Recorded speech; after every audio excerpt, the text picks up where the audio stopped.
Fastpass. For over 20 years, this has been the go-to way to reduce your time spent waiting in queues at Disney theme parks around the world. With parks reopening, we've seen a lot of different responses to whether Fastpass returns with the guests. The concept seems like a no-brainer. Remove guests from queues and they'll be happier. But overall, the benefits aren't as clear-cut as they seem. And in the end, even though it seems like the guests win with Fastpass, Disney always has the last laugh. So let's take a deep look into the good, the bad, and the ugly of Fastpass, and try to answer once and for all, does Fastpass make the lines longer? Fastpass has been a staple of Disney theme parks since 1999, when it was first introduced into the Walt Disney World Resort and was based on the ride reservation systems previously used at World's Fairs. Guest satisfaction before this was declining. The parks were getting busier and the lines were getting longer. Disney was becoming known as a place where you spend your entire day waiting in queues. The concept was first tested at Animal Kingdom not long after that park opened. A number of guests were selected for the trial and split amongst two groups, both given a diary to write everything they did in a day down, including what they rode, what they ate, where they shopped, etc. One group was the control, given no special privileges. The other, however, was given a golden ticket. This allowed them to show this ticket at the entrance of any attraction, where a cast member would give them a return time based on the current waiting time. And when they came back, they would walk through the exit and straight onto the attraction. After they left the resort, both groups of guests were surveyed on their trip satisfaction and, unsurprisingly, the group with the golden ticket said they enjoyed the trip much more. And their diary clearly showed not only did they do more attractions in a day, but also spent more time in shops and eating food. This increased satisfaction is exactly what Disney was after, as happy guests are more likely to spend money, and thus, Fastpass was born. After the initial rollout at Animal Kingdom and then the entire Walt Disney World Resort, the system would see itself tested and then subsequently installed at every Disney park around the world. The basic steps for Fastpass in those initial years was simple. Every Disney ticket had Fastpass built into it. Taking this park ticket, you would walk up to a Fastpass machine located nearby your attraction of choice. Take note of what your return time would be, scan your ticket to receive your paper Fastpass, and at that return time, show your Fastpass to the greeter at the entrance of the ride to be let into a much shorter queue, which merged with the standby guests right near the end of their wait. On paper, this sounds great, but from the beginning, guests had issues with the system. A lot simply didn't understand how to use them or that they were free, thinking that they were some upcharge experience. And the ones who didn't understand it weren't too happy with the line cutters who rode in front of them. Throughout their usage in the last 20 plus years, Fastpass has been one of the most complained about things at guest relations at every Disney park around the world. Traditional Fastpass also prefers the early risers, with passes being distributed on a first-come, first-served basis until they were completely booked out for the day, meaning on a busy day you could receive a return time of over 10 hours into the future. Also, in several rides that initially weren't designed around Fastpass, such as Indiana Jones at Disneyland, you miss a lot of the queue's theming, with the standby line forced to wait outside the temple in an area originally designed as an overflow queue. That's how it works for guests, but how does it work behind the scenes? Fastpass didn't increase the ride capacity on any attraction, so the tickets are pulled from the attraction's normal hourly capacity, essentially meaning that Fastpass guests are virtually having their space saved in that queue. Once guests get towards the end of the queue, no matter which line they are in, the two lines come together at what is called the merge point. The merge point has several phases that dictate how many guests are let in from each queue at a time. Phase 1 is where Fastpass should normally sit, where one standby guest is let through for every 4 Fastpass guests admitted. If the Fastpass queue gets too long though, due to guests all arriving at the same time or the attraction being down earlier in the day, it can move to other phases, including Phase 2, where 1 standby is admitted for every 9 Fastpasses, and even Phase 3, where 1 standby is admitted for every 99 Fastpass holding guests. So on average, if an attraction has an hourly capacity of 2,000 guests, it will give out around 1,600 Fastpasses per hour for that attraction, split into 5-minute return time increments.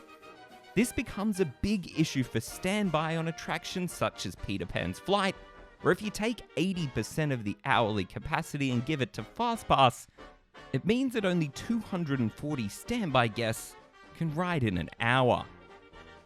The biggest shakeup to Fastpass would come in 2013, when after 5 years of development and over $1 billion spent, Disney unveiled the My Magic Plus system to the Walt Disney World Resort.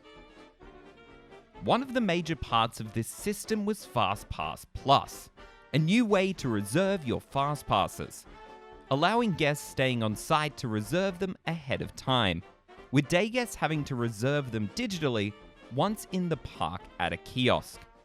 When Fastpass transitioned to Fastpass Plus, wait times around the resort didn't change at all, as all this did was digitize the Fastpass system.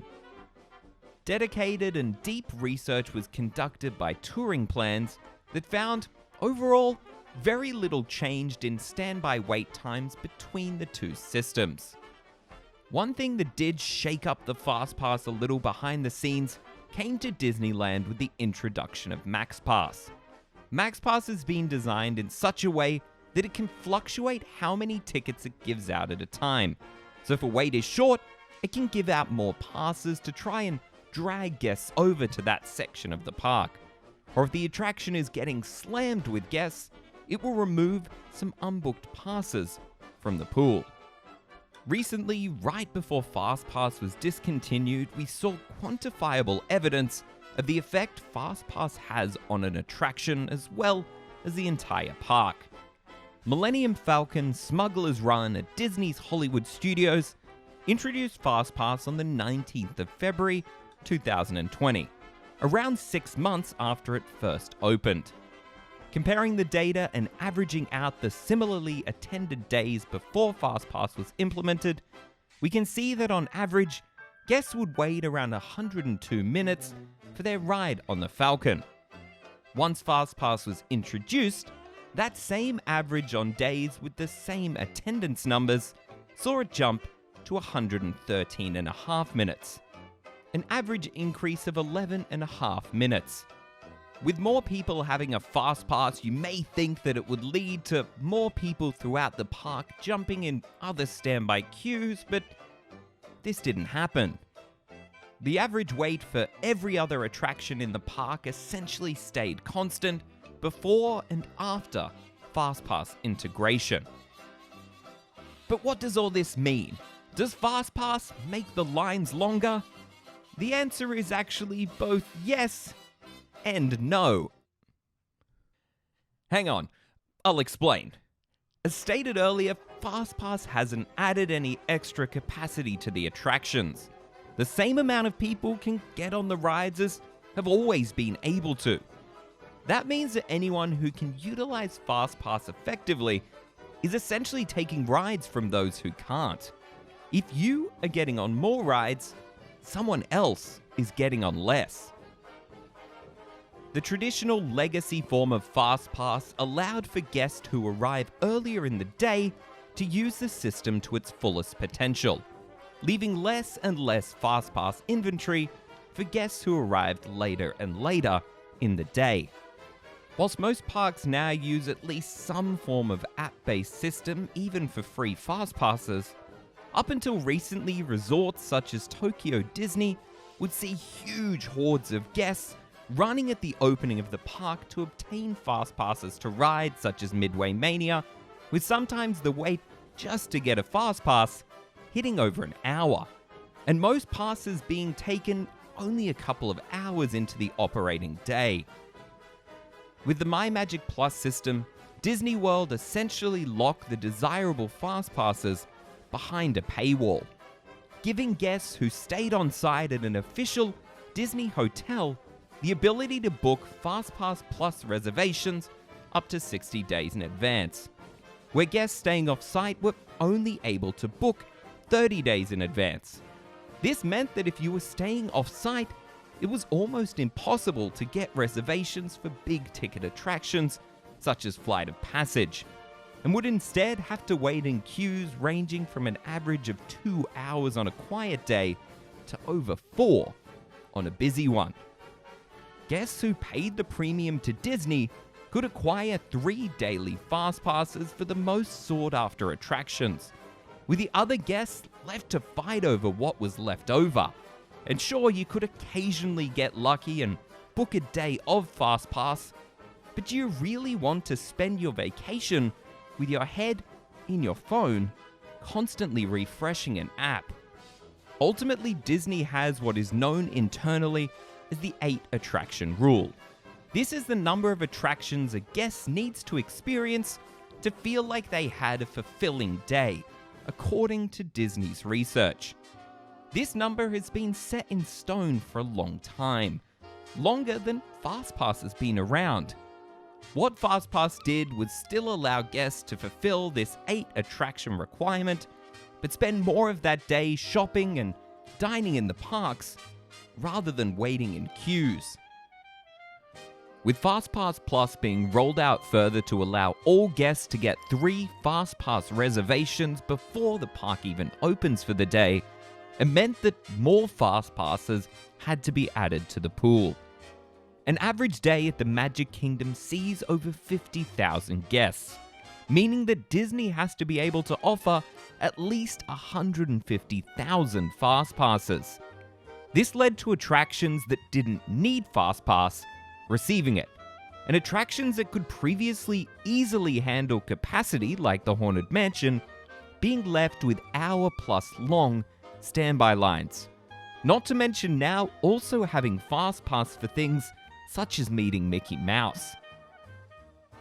One thing we can surefire say does make the lines longer is the upcharge anytime Fastpasses some Disney resorts have been offering in recent years. Parks including Disneyland Paris, Hong Kong Disneyland, and Shanghai Disneyland offer paid Fastpass options that allow you to walk onto an attraction at any time of your choice. For example, Paris currently offers 3 tiers of Fastpasses. First is the traditional Fastpass, available to every guest built into their ticket. Second is the Superfastpass, an upcharge option that comes in 2 packages, one for families and one for thrill seekers. The thrill-seeking option allows you to ride Star Wars Hyperspace Mountain, Phantom Manor, and the Twilight Zone Tower of Terror once each at any time throughout the day, entering through the Fastpass line. This option starts at $35 for the 3 Fastpasses and goes up from there, based on how busy the park is expected to be that day. They also offer the Ultimate Fastpass, which gives you access to 9 different rides whenever you want, starting at $71 per person to ride each attraction once, or $142 to ride them an unlimited amount of times. Allowing these guests to enter the Fastpass queue whenever they choose breaks the carefully allocated distribution numbers of traditional Fastpass, and directly adds further weights onto guests unwilling to pay the upcharge. Ultimately, Disney wins in all aspects here, because guests spend money to spend less time in queues, but that means that guests are out and about more and within reach of food and merchandise, which is usually unavailable in the queues, meaning Disney wins twice with these people. Ultimately, the Disney parks around the world all look very different currently in the present world situation. With a lot of parks recently introducing apps though, I feel the end of paper Fastpass is near, and the introduction of paid Fastpasses at the resorts that currently don't have them might be even nearer. Since reopening, parks such as Hong Kong Disneyland have only offered the paid Fastpass options. And with Disney and Bob Chapek looking to increase profits anywhere they can, a park like Hong Kong would be perfect to test a rollout of a purely paid Fastpass system. Rumors have floated around for years that paid Fastpass was intended to be implemented at the Walt Disney World Resort in time for the 50th anniversary. And with that on the horizon, who knows what will happen when and if Fastpass Plus ever returns to the resort. But what are your thoughts? Do you enjoy the traditional Fastpass, the Fastpass Plus, or neither of the options? Let us know down below. From the home of all things theme parks, I'm Luke for ReviewTyme. Thanks for watching. We hope you enjoyed this week's episode. If so, be sure to like and subscribe, and also tune into our podcast, ReviewTyme's Theme Park Cast, available on your podcasting platform of choice.